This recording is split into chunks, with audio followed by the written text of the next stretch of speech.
حضور صلی اللہ تعالی علیہ وسلم نے فرمایا جو شخص بیماری سے فوت ہوا، جو شخص، قربان جاؤں میرے محبوب نے بیماری کا نام ہی نہیں لیا، فرمایا کوئی بھی بیماری ہو،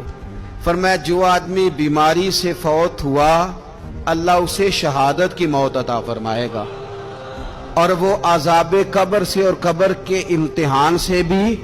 محفوظ رہے گا، اور حضور فرماتے ہیں اس کو صبح اور شام جنت کے باغوں میں سے رزق دیا جائے گا۔ جو کسی بھی بیماری سے مرا، یہ لوگ بیماری سے مر رہے ہیں تو لوگوں نے اچھوت سمجھ رہے ہیں، اچھوت، یہ اچھوت نہیں ہے، اس لیے کہ لوارث نہیں، یہ خدا رسول کے ماننے والے ہیں،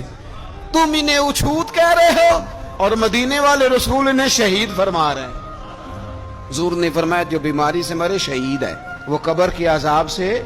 محفوظ رہے گا اور جنت کے باغوں میں سے اللہ رزق دے گا۔ لوگ کہتے ہیں دیکھو جی بڑا تانگ ہو کے دنیا سے گیا ہے، تو اس بندے کو بھی عذاب قبر نہیں ہوتا۔